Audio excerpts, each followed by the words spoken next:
about to hear is true. Only the names have been changed to protect the innocent. Fatima Cigarettes, best of all long cigarettes, brings you Dragnet.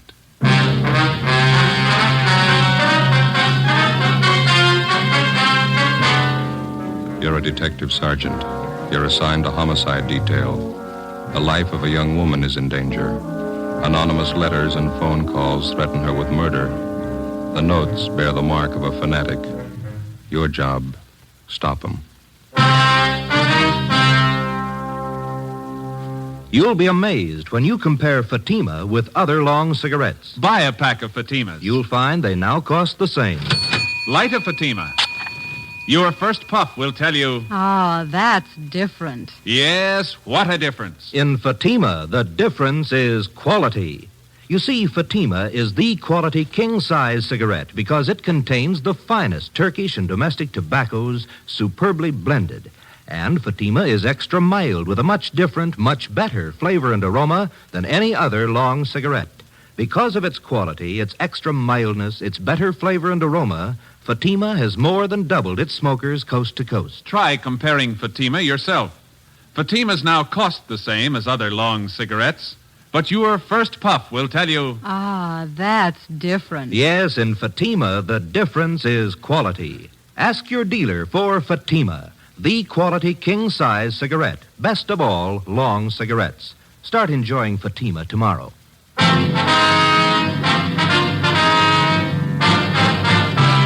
Dragnet, the documented drama of an actual crime. For the next 30 minutes, in cooperation with the Los Angeles Police Department, you will travel step by step on the side of the law through an actual case transcribed from official police files. From beginning to end, from crime to punishment, Dragnet is the story of your police force in action. It was Tuesday, March 8th. It was cold in Los Angeles. We were working the night watch out of homicide. My partner's Ben Romero. The boss is Captain Steed. My name's Friday. We were on the way out from the office, and it was 6:45 p.m. when we got to Greenwich Street. Number 318.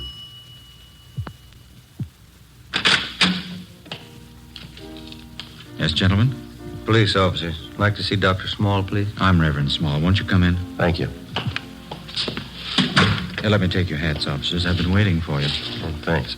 My name's Friday. This is my partner, Sergeant Romero. How do you do? I'm glad to know you. How do you do, sir? Hope we didn't interrupt your dinner. Oh, no. The organist, Brother Reber, and I were just running over a few hymns for the service tonight. Would you come this way, please, into the parlor? All right. As I mentioned on the telephone, I'm not much of a detective, but I think something should be done about this matter as soon as possible. Well, we'd like to get a few more particulars first, Reverend. When did you first find out about these threatening letters? Sister Dorothy Wilson. I think I told you about her. She came here to the rectory and showed them to me. She told me she's been getting them for the last 4 days, and phone calls, too. Mm-hmm. How long have you known this Dorothy Wilson? Is she one of your regular parishioners? Well, she first joined my congregation about a month ago. She's been in regular attendance at our services ever since. Is that the church next door, joining the rectory here? Yes, that's right, Sergeant. Second Reformed Church of the Holy Book. I founded it here about 3 years ago, and I've been pastor ever since. Have you ever had this trouble before? I mean, threats against the people who join your church? No, never any trouble at all. I wonder if you have those notes that Miss Wilson's been receiving, Reverend? Yes, right here on my desk. Let me see, Yes, here are the 5 Sister Wilson got. And here are the 2 that I received. Wonder if I could look at them. Yes, surely. Here you are. Thank you. Oh, would you excuse me for a moment? It's about time for Brother Reber to get over to the church. I'd better tell him. Certainly, Reverend. Didn't mean to hold you up. No, not at all. I'll be back in just a moment. All right, sir. What do they look like, Joe? Yeah, let's see. Postmarks here are March 4th, 5th, 7th, 8th. Come from different places around town. According to the postmark, there's Long Beach, a couple from Azusa, Glendale here. No return address on any of them. This notebook paper looks like to me this one. Isn't it to you? Yeah. And there's this other one here. Looks like some kind of wrapping paper. The writing's not too bad. Let's see. According to the postmark, this is the first one they got, I guess. Let me see. Dorothy Wilson. You are a sinner, and you have led a sinful life. Yet you have the nerve to come into our church and make believe you're a Christian. Spelling sure is bad. Yeah. I have been coming to our church for a long time, and it is an outrage to have you praying in our temple. If you don't get out and stay out, I'm going to make sure you're taken care of for good. Look outside. Sister in the Lord. Must be some kind of a fanatic. We better run all these through the crime lab. Yeah. This one, maybe. It's typewritten. Well, here, you read it. It's dated March 6th. Yeah, take this as a warning. Bring your sinful body to our church again, and your blood will run in the aisles. A life can be taken when God demands it. It could be yours. Sorry for the interruption, officers. A few things I had to remind Brother Reber of. Mm-hmm. Have you seen all the letters? Well, we're just checking them over, Reverend. It's certainly a terrible thing for our church. I hope we can keep the matter as quiet as possible. Yes, sir. I noticed the two different signatures on these notes. Now, half of them are signed, a sister in the Lord. Yes. And the other half are signed, it's Brother D.R. Griswold. Yes, that's right. The first letter I got was from this Brother Griswold. His are the typewritten ones. You know anyone in your congregation with that name, Reverend? D.R. Griswold? No, I checked over my list of regular parishioners twice. If there is such a man, I don't know of him. Well, we can run that name through R&I anyway, huh, Ben? Mm-hmm. Do you have any suspicions at all, Reverend? What do you mean, Sergeant? Well, I mean, can you think of anybody in your congregation who might possibly resent this Miss Wilson's joining your church, maybe? Well, no, I haven't had an opportunity to think it over in that light, but I can't imagine anybody in our group writing letters like this. What's her background, Reverend? Do you know much about her? No, she's a quiet girl. She's very religious. Works as a stenographer at an office downtown. Helps support her mother. Will she be at church tonight? Yes, she's here already, helping to set up the chairs for the service. Why, would you like to talk to her? Yes, sir, if we could. All right, let's go over to the church. There's still half an hour before services begin. We're fine. I'll have to take these letters along with us, Reverend. We want our handwriting man to check them over? Yes, by all means. That manila envelope on the desk, you can put them in there if you like. Thank you. This one here? Yes. Okay. This way, officers.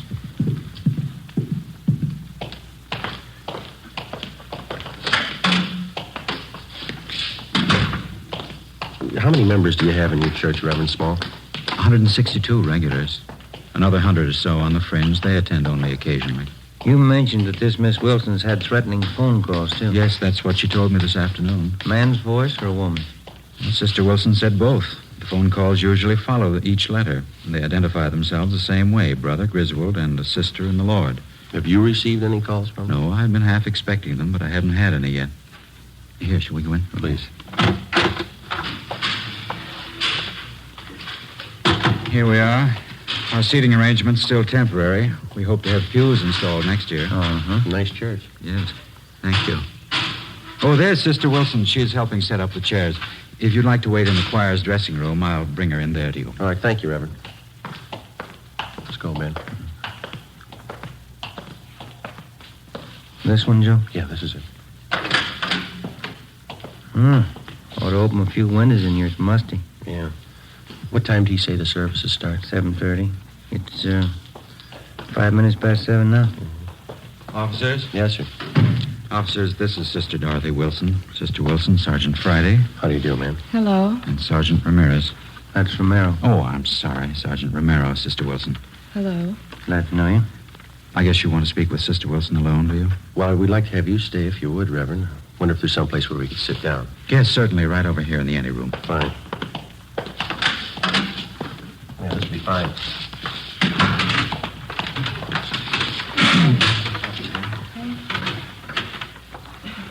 Now, Sister Wilson, there's no need to be afraid. These officers are here to help you and to protect you.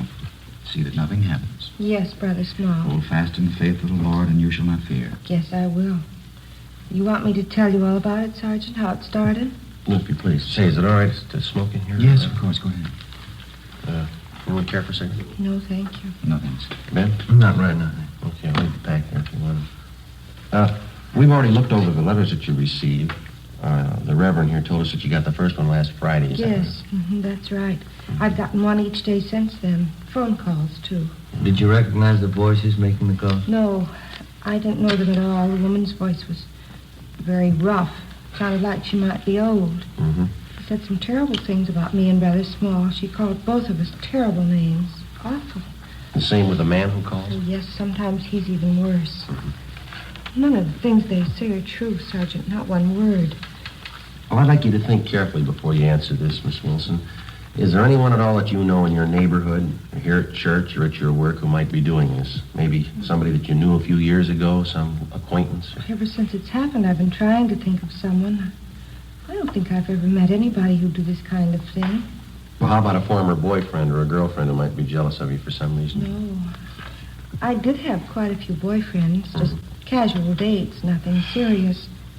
They were always taking me out, dancing and out to parties.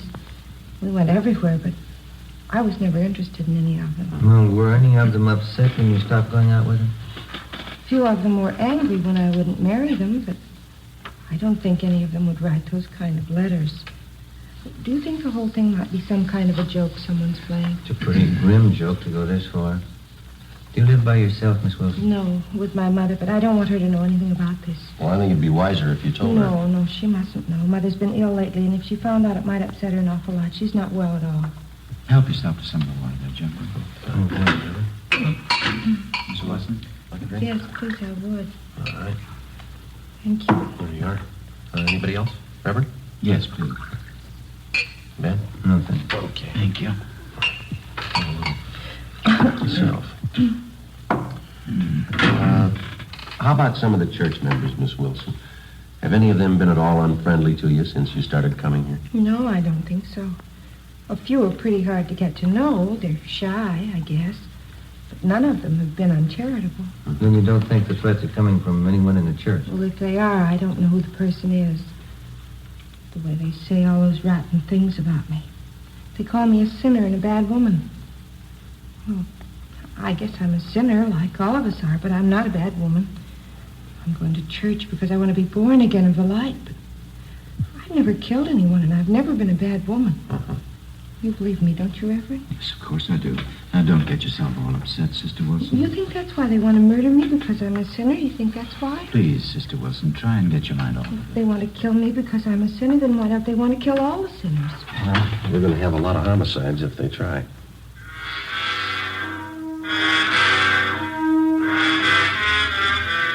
"10 p.m. Together with Sergeants Raines and Bechtel, we tailed Dorothy Wilson to her home. She parked her car at the rear and went inside.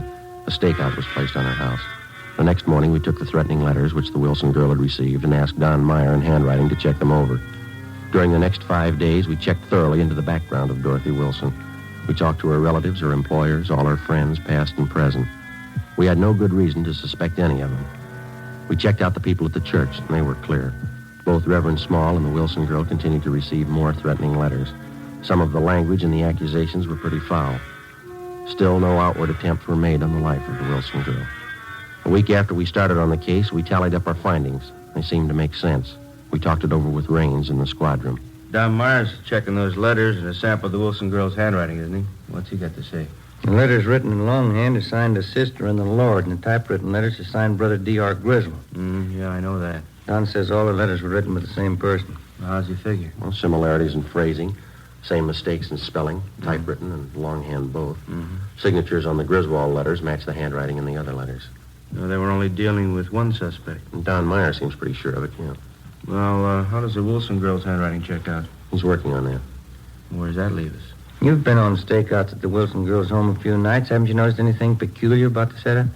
How do you mean? Something that didn't fit, something that didn't quite jive? No, I don't think so. Well, just that business about her car, thought that was a little out of line. Yeah, it struck us the same way. Girl always seemed frightened enough about the situation when she's around us, but when she thinks she's alone, it looks to me like she takes it a little differently. Yeah. Every night when she drives home, she parks the car in that dark garage. Must be at least 50, 75 yards from her house. Yeah. I've never seen her look particularly nervous and taking that long walk to her front door. I'm sure the normal reaction for a frightened woman would be to park the car right in front of the house and then hurry inside. She hasn't done that once. How about all those friends of hers you guys checked out? Anything there? Well, we've been staked out at her house, at the church, and her work. You know that. There's not a thing. Checked with some of her ex-boyfriends, too. Nothing there? Well, the Wilson girl told us that some of the boys had proposed to her. We couldn't find one who'd admit it. They all said she was a nice girl, but they didn't propose marriage. Those threatening phone calls are another thing. Both the pastor of the church and Dorothy Wilson got letters, but only the girl received a phone call. Yeah. Well, logically, if the Reverend got the letters the same time as the girl, he should have been getting phone calls, too. He hasn't received a one. Well, it could be accidental. Whoever wants to kill the girl might figure the Reverend would recognize his voice. Well, it's possible, but you remember that story that the Wilson girl gave us about her mother. Remember that? She didn't want her to know about the letters because her mother was sick. Uh-huh. Well, we checked with her mother's doctor, and Mrs. Wilson hasn't been sick in 5 years. Yeah, how about that? What do you figure? I think the girl's a fake. Everything we knew about the case of Dorothy Wilson, everything we'd learned through questioning and observation seemed to point to one definite conclusion. Dorothy Wilson, for one reason or another, was writing the threatening letters to herself. As for the warnings that she got over the telephone, we only had her word for it. We took our findings to Captain Steed and laid out the case for him. He directed us to stay on it for a few more days until we could find enough evidence and testimony to prove out our theory. The following day, Dorothy Wilson received a letter more threatening than any of the previous ones. Reverend Small also received a copy of the same letter. Again, Don Meyer's opinion was that they were written by the same person.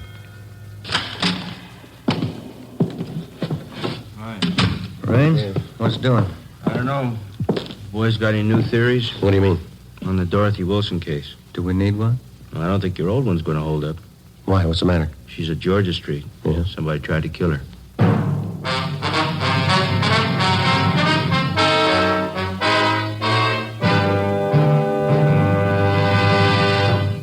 You are listening to Dragnet, authentic stories of your police force in action. Oh, no. Ah, that's different. Yes, what a difference. There's a difference you can hear, there's a difference you can see, but the difference in Fatima is quality. Yes, friends, when you compare long cigarettes, you'll find that in Fatima, the difference is quality.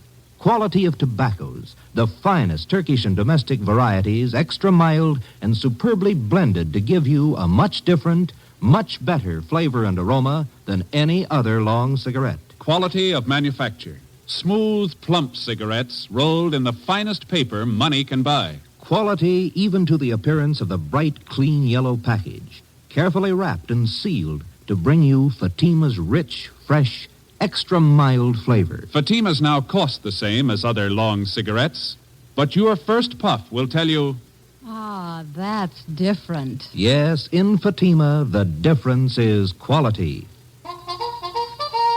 Ask your dealer for Fatima, the quality king-size cigarette. Best of all, long cigarettes. Start enjoying Fatima tomorrow.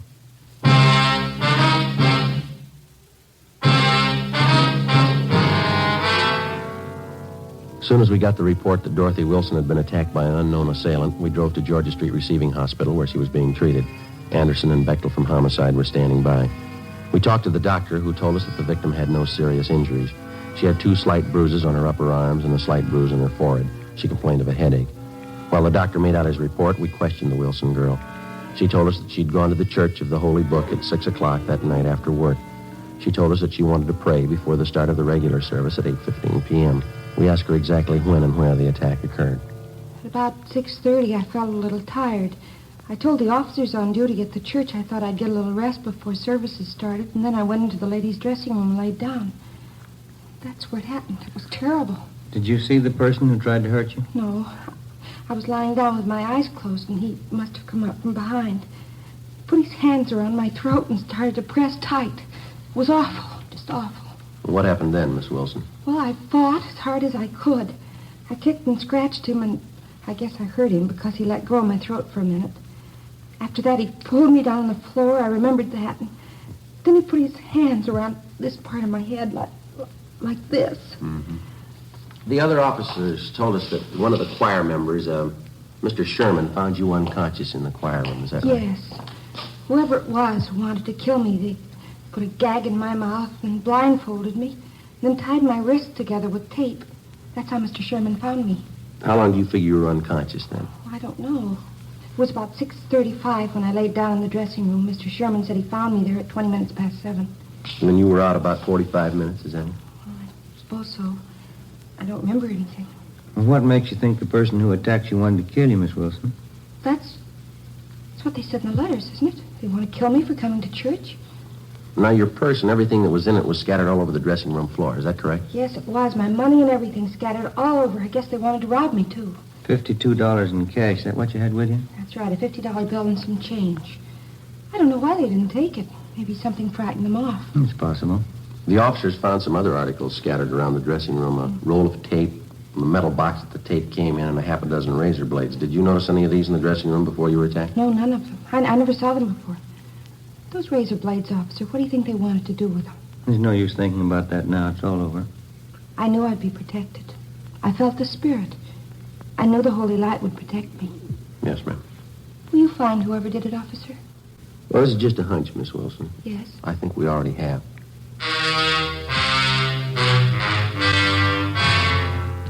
Before we left Georgia Street, we talked to the doctor in charge and got a release for the patient. Dorothy Wilson agreed to drive back with us to the office to make out a crime report. On the way, she seemed to lose most of her nervousness. She was relaxed and she talked quite a bit. Religion's a great comfort to me, Sergeant. I think it's a great comfort to anybody, don't you? Yeah, I do. Maybe I'm different from most girls, but I get an awful lot out of my church. It's like Brother Small says, you have to be born again of the holy light if you really want to live. Don't you think so? That's right. I don't know what I'd do if it wasn't for my religion. No, I used to have a lot of boyfriends. Of course, I don't care for any of them anymore, but when I was younger, they were always taking me out all the time. Yes, so? Yes, I had a good time when I was younger, going out to dinner, dancing, parties. Fellas were taking me out all the time. Of course, that was when I was younger. You're not much over 25 now, are you, Miss I'll be Wilson? 27 in August. That's pretty old for an unmarried girl, but I'm not worried. You get interested in more important things when you get older, isn't that right? Oh, yes, that's right. I remember when I was in junior college, how boy crazy I was. I remember that junior prom I went to. Seems such a long time ago. Yeah. I had the most beautiful white dress, Sergeant, with sequins. And the skirt was all white and that, gathered in here at the waist, and it flared out real full. Mm-hmm. I went to the dance with one of the big football players. He looked so nice in his blue suit. His name was Stanley. Mm-hmm. I knew him for a long time. He's one of the fellows who asked me to marry him. I guess I was too particular. I just couldn't see any of them. Would you mind if I laid out a few facts for you, Miss Wilson? Well, not at all, Sergeant. Go ahead, please. Now, I'm not trying to embarrass you in any way, but since we've been on this case, we've checked with just about all the friends that you've had in the past few years, and that includes your boyfriends, of course. Oh, None of the fellows that you've mentioned say they've ever proposed marriage to you. Say they've been out with you once or twice, but that's all. oh, well, you probably didn't talk to the right fellows. You probably got the names mixed. No, ma'am, we didn't. We talked to the right people. Well, I can't understand that. Neither can we, Miss Wilson. Well, what difference does it make anyway? I wasn't interested in them. I wouldn't have married them anyway. Going out and dancing and parties, that's all they were interested in. What reason did you have for lying to us? Parking in a car, necking with girls, trying to take advantage of them. That's all those fellas wanted. Some of the silly girls they married. Well, I don't... You discover a lot more important things when you get older, Sergeant. Well, I don't think that's the point. Why did you lie to us about it? I don't know, really. Maybe I didn't have a reason. I just didn't remember right, I guess. Well, you're sure you remember right about what happened tonight? What do you mean? It just happened. Of course I'm sure about it. Someone tried to kill me. Might as well park on Spring Street, Ben. It's pretty clear this time of night. Yeah, okay. Sergeant, I wish you'd tell me what you're getting at. What are you thinking? Well, there's still a few things that we're not too sure of, Miss Wilson. We'd like to clear them up. What aren't you too sure of? I told you everything I knew. I was lying down in the dressing room and somebody tried to kill me. I told you all about it. Well, you told us you were unconscious about 45 minutes, didn't Well, you? yeah, 40 or 45. No, we talked to the doctor at Georgia Street, and from the way you described the attack, it would have been just about impossible for anybody to make you unconscious that long by pressing his hands against your head. Oh, like but he you hit said. me on the head, too. You can see the bruise here. Well, yes, ma'am, I know, but that's very slight. The doctor says that couldn't have done it either. Just a minute, I'll get the door here. Can you out, Miss Wilson? What else aren't you sure of? Well, your wrists were taped individually. Now, if somebody wanted to restrain you, they probably would have taped them together, wouldn't they? Well, I don't know what they would have done. All I know is they wanted to kill me. They said so in those letters. We're not too sure of those letters either, Miss Wilson. What? What aren't you sure of? Where they're coming from and who's sending them. We do know they were all written with the same person. How do you know that? They're signed by two different people. Our handwriting man checked them over. He says you're written with the same person. You might as well have it straight, Miss If Wilson. we're going to talk, can't we do it inside someplace? Please, I'm tired. Oh, I'm sorry. All right.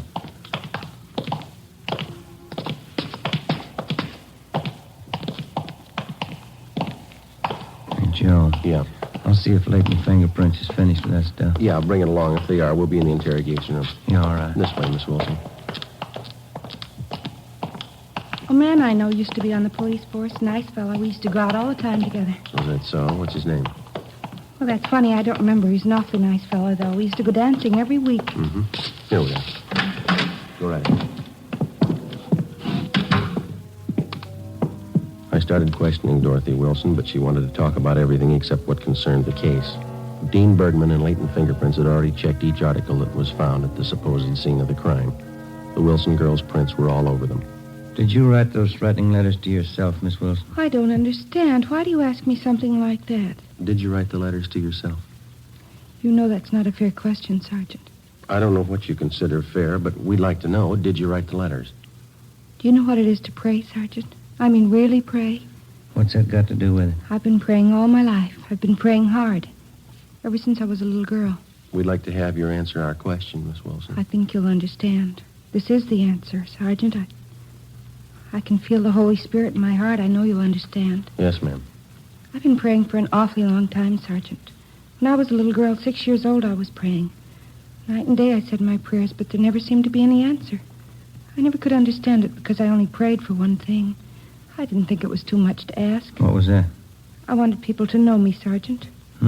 I wanted people to know me and like me, that's all, but it never seemed to happen, even when I was a little girl. Don't think I quite follow you, miss. You've got to understand me. Nobody else does. From the time I was a little girl, 6, nobody ever seemed to care if I was around or not. I always tried to make friends, tried to make people like me. I tried very hard, but nobody seemed to care. Nobody even noticed me. Nobody ever noticed me. You mean that's why you wrote those threatening letters to yourself, so that you'd be noticed? I wanted somebody to care about me, that's all. I wanted them to know who I was. Dorothy Wilson. I wanted to walk down the street and have people nod and have them say, that's Dorothy Wilson. There goes Dorothy Wilson. Just for somebody to care, that's all, Sergeant. Just for somebody to care. Well, then the whole thing's purely your imagination. You wrote the letters to yourself, and you pretended somebody attacked you. And all the rest. God told me to do it, Sergeant. He told me to make myself noticed. To stand up and make people know me. I'm sorry for it now, but it didn't hurt anyone, did it? Well, ma'am, you had an awful lot of people working for nothing. Oh, I'm sorry. It was so nice while it lasted. People looking after me, caring about where I went, what happened to me. It's the first time anybody ever really noticed me. It was that important to you? People knew who I was. Dorothy Wilson. They all noticed me. I feel better now that it's over.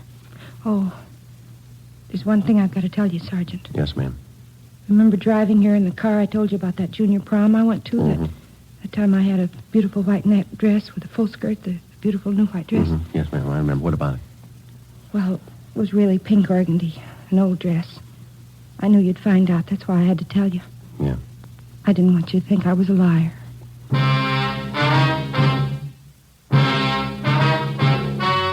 The story you've just heard was true. Only the names were changed to protect the innocent. In a moment, the results of the trial. Now, here is our star, Jack Webb. Thank you. Dragnet's mail this week has included cards from some of you listeners saying that your dealer is out of Fatima's. Thank you. We've done something about that. Now, if any more of you find a dealer fresh out of Fatima's, send me his name and address, and we'll do something about that, too. Write me, Jack Webb, Post Office Box 951, Hollywood. And, Mr. Dealer, don't wait a day. Step up your orders for Fatima.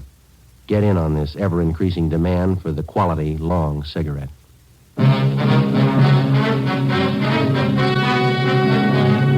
By her own admission, Dorothy Wilson was guilty of filing a false crime report, a misdemeanor. She was released into the custody of her mother. You have just heard Dragnet, a series of authentic cases transcribed from official files. Technical advice comes from the Office of Chief of Police W.H. Parker. This is NBC, the national broadcasting company.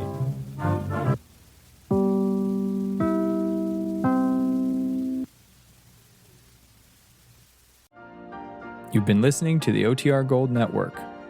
Find more classic radio at otrgold.com.